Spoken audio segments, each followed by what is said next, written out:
Hello everyone, I hope you are doing well. In today's video, we are going to do a question and answer format.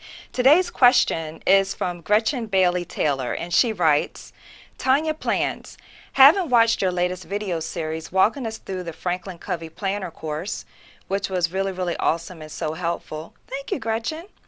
I was wondering if you could suggest ways their system, geared more for the full-time professional in the workforce, could be modified for those of us in more of a less pressured midlife mode.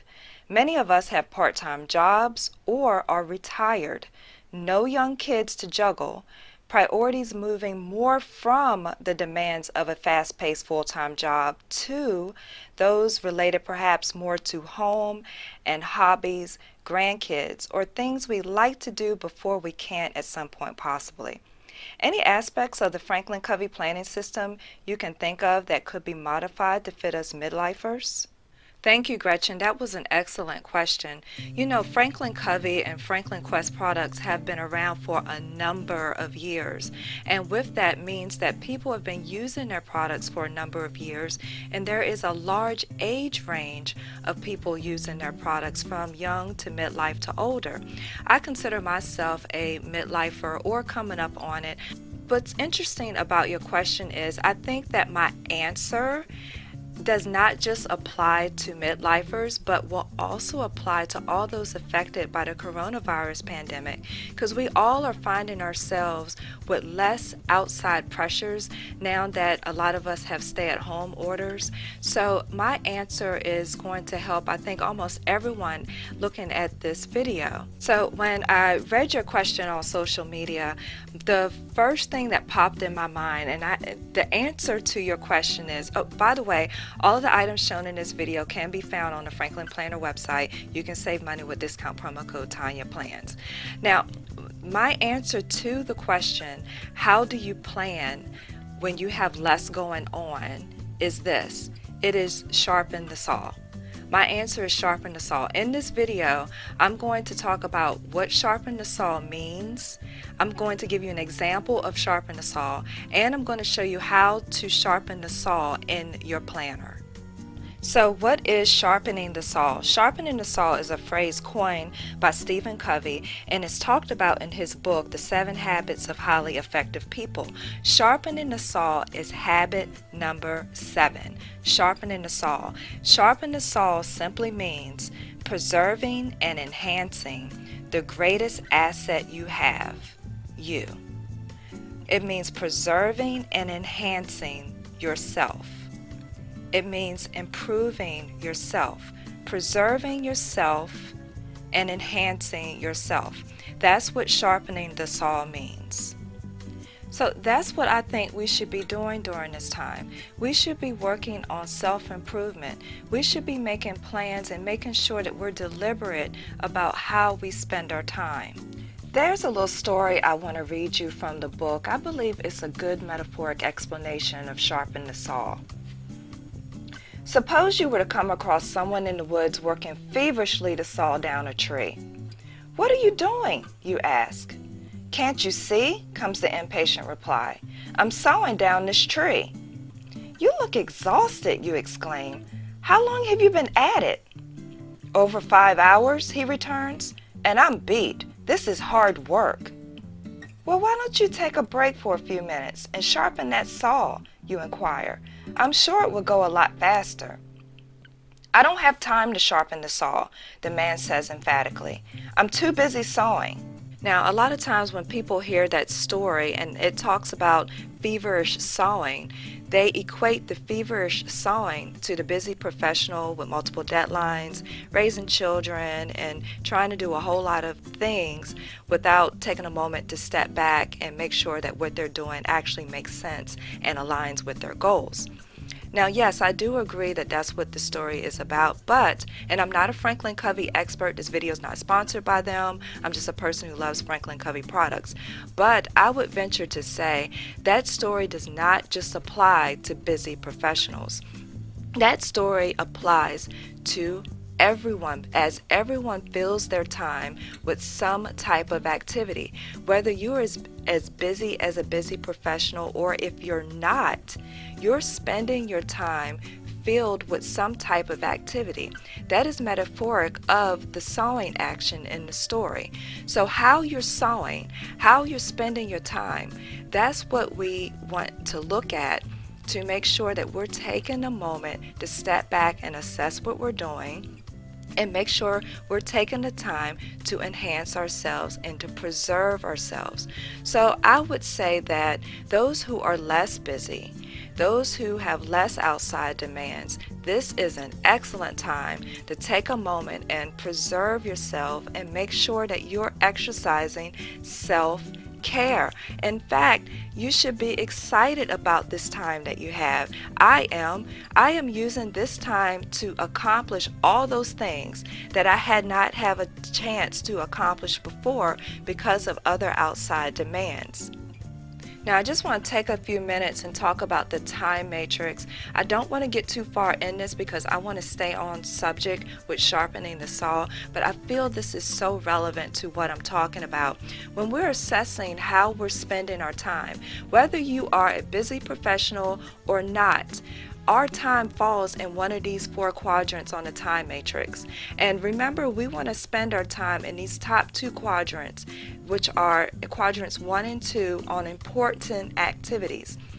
We must be careful that we're not spending our excess time or too much excess time in these quadrants that are not important, which could include, for example, excessive TV, excessive internet, and excessive relaxation.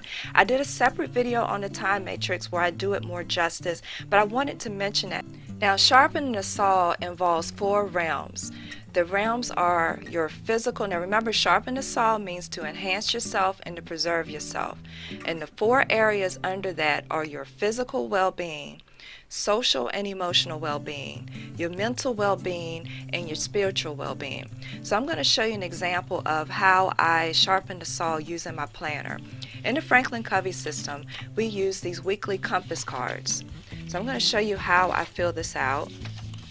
They come 2 on a page and they're perforated. Now let's take a look at the weekly compass up close, because this guides you on how to sharpen your saw. So at the top of the weekly compass it says, what is the most important thing I can do in this role this week? So every week you are encouraged to take a look at these 4 areas: physical, social, emotional, mental, and spiritual, and think about how you can enhance and preserve yourself. And notice right here it says sharpen the saw. This is how you sharpen the saw. So I'm going to fill this out to give you an actual example.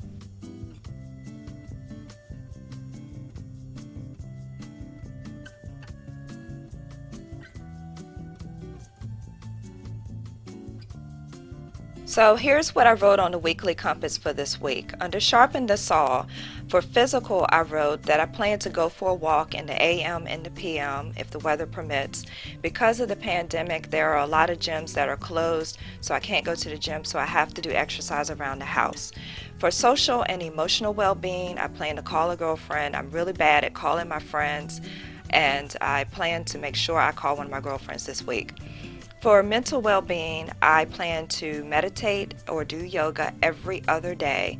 And you know, mental breaks are so important, and it's amazing how grounded I feel after, like when I meditate or do yoga. It is amazing for renewal of your mind and your body. For spiritual well-being, I plan to read 1 Bible verse this week. For a role as a wife. Now at the bottom of the weekly compass are roles. So you list your roles. The roles I listed were wife, mother, daughter, sister, and employee. And I have videos where I go into more detail about roles. But this, I'm trying to stay on subject with Sharpen the Saw and just give you a quick example here. So my role as wife, this week me and my husband celebrate our 27th year anniversary, and of course we can't go out to a restaurant or anything, but this week I plan to have a dinner at home and we plan to cuddle up and watch a movie. My role as a mother, The most important thing I can do this week is for my daughter, with my daughter, try to make sure I take time to talk to her at least 15 minutes per day. I do talk to her, but it's more like, oh, do the dishes, clean up your room. I feel like I'm always barking orders. So I wrote this down to make sure I just step back and take a moment to make sure I talk to her and allow her to express her feelings to me. For my son that lives outside of the home, the most important thing I can do is just call him and see how he's doing. My role as a daughter, I have elderly parents, so I want to make sure I call my mom and dad and see how they're doing, make sure they are staying safe during the pandemic. And they also asked me to paint their kitchen, so I need to make plans for that. I want to make sure that they bought the paint, they have the paint rollers, etc. So I want to talk to them about that. For role as sister, I want to make sure that I support my sister's wedding and ask about her dress fitting because she has that coming up. And my role as an employee is I need to work on my employee goals and make sure that I am staying on track with those. And I also have to complete this mission health assignment here. So that is an example of how I use the weekly compass. And the weekly compass goes here in your pouch page finder as so. And you can put it in your binder as a page finder, and so it can stay front and center in your binder. But what I find helpful is, and what's really important, is to make sure I schedule these activities out in my planner. It's not enough for me to just write it on the weekly compass and have it as a page finder in my planner, because I won't do it. I won't do it unless it is actually written over here on my prioritized daily task list or in my appointment schedule. And I wanted to mention, because we are all less busy, perhaps because of the coronavirus, or maybe because you're a midlifer or retired, or for some other, maybe a health reason, or for whatever reason you may be less busy, that doesn't mean we don't have a need for our appointment schedule, because we can take the items on our weekly compass and block time off for them in our appointment schedule. So for example, if this was a day that I want to meditate or do yoga, I can make sure I block that off here in the morning. And I also wanted to mention, because I briefly mentioned the time matrix in this video, there's nothing wrong with watching TV. TV sometimes can make me happy, it can make me laugh, but I say when you watch TV, try to be deliberate about what you watch. A lot of times we sit down and we just take the remote and watch whatever the TV happens, whatever channel the TV happens to be on. And so then sometimes we get sucked in to whatever is on TV. And I say try to be a little bit more deliberate. Like for example, I love watching the Golden Girls. The Golden Girls, oh my gosh, I love watching them, but I rarely watch the Golden Girls because it takes a little more effort to find them on the TV. I have to actually search for their shows. The appointment schedule is an excellent way to help you manage the time that you have and manage the events in your life. I hope you found this video helpful. Please let me know what you think of this video in the comments. I love talking to you guys. If there's anything that you feel I missed or any information that you feel that is helpful to the question that was posed at the beginning of this video, please put that in the comments as well, as I value your opinions and your outlooks. Please be sure to like this video. This is Tonya, helping you feel more organized so this can be your best year yet. Take care.